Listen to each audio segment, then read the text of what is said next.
Salutare, dragi urmăritori, Titan 80 pe aici și astăzi o să vin cu un prim videoclip pe noul meu canal Titan 80 Tutorials. O să vă arăt cum să uploadați un client de Metin 2. În primul rând vom arhiva. Eu am pe cea de la Metin 2 Apocalypse, versiunea 5.5. Deci avem arhiva aici. Dacă dorim să uploadăm clientul direct, adică fără torrent, putem să intrăm pe unul dintre firmele care folosesc asemenea suport. Deci, cea recomandată de mine este Mediafire. Intră pe mediafire.com. În cazul în care nu aveți un cont aici, puteți să dați sign in.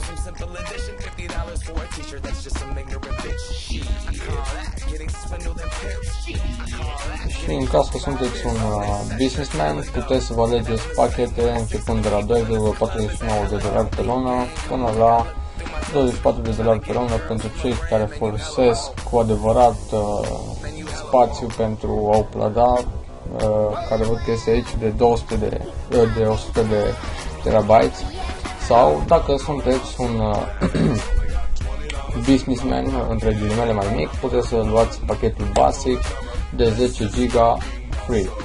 Puteți să vă faceți cont sau chiar să vă rugați cu Facebook-ul. Eu o să merg înapoi pentru că am deja cont. O să dau login utilizând adresa mea de Facebook.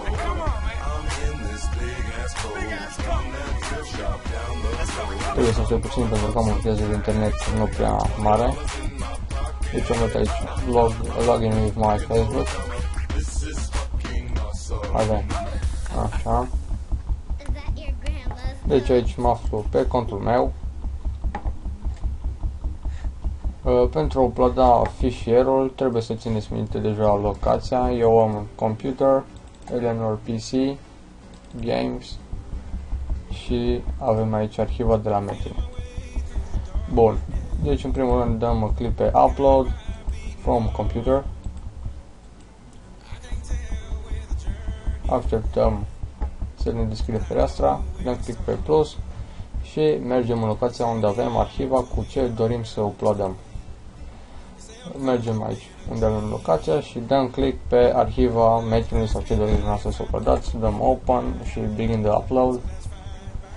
În prima dată o să analizeze să nu cumva să fie virus în această arhivă sau în fișierul uploadat, pentru că astfel securitatea, adică sistemul de securitate Mediafire o să vă oprească automat uploadarea și nu o să mai puteți să uploadați fișierul dorit.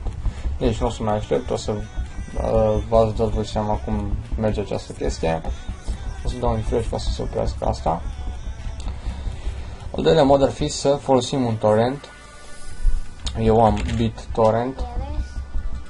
Dăm click aici. Ups. Intrăm în BitTorrent și avem aici adaugă torrent, adaugă torrent prin adresă, adaugă flux și creează un torrent nou. Dăm click aici pe ultima pagină în caz că voi aveți torrentul în altă limbă. Selectăm fila fiind arhiva Metin sau fișierul care doriți să-l uploadați. Eu o să selectez tot Metin de Apocalypse, versiunea 5.5. Adunat web, puteți să puneți site-ul dumneavoastră. Eu o să pun http://metin2olympias.com. În comentariu o să pun Apocalypse client. Aici nu mai trebuie să puneți nimic, puteți să puneți site-ul dacă doriți, ca să se vadă mărimea bucăților, lăsați așa și dăm creează. Am să selectez aceeași locație unde avem și arhiva.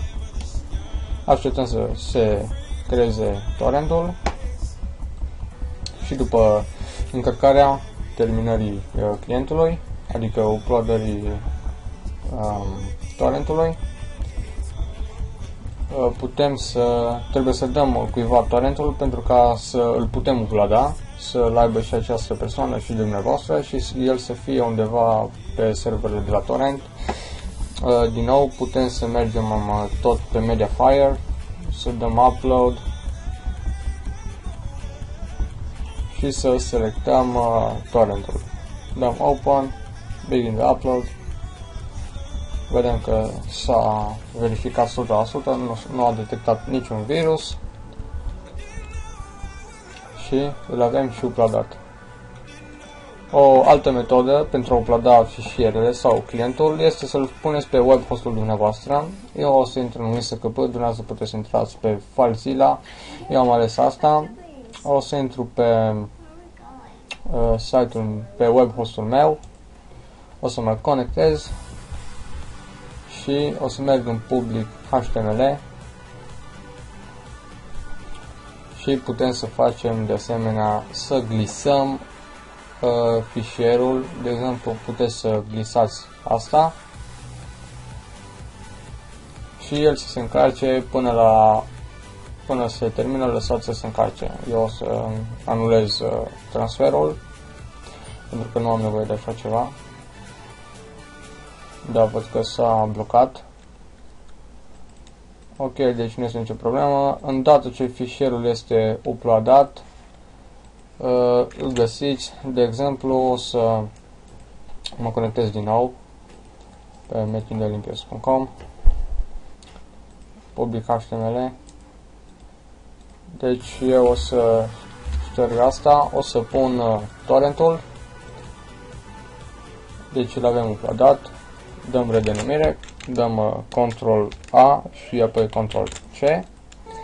Mergem aici și scriem http metin2olimpios.com sau domeniul vostru și după aia numele arhivei sau fișierului care îl aveți și vedem cum mi se descarcă automat când scriu linkul. Atât a fost pentru astăzi, Titanul 80 pe Tutorials. Vă mulțumesc pentru vizionare și puteți să vă abonați la canal și să dați un like la acest video. Mulțumesc și o zi bună în continuare!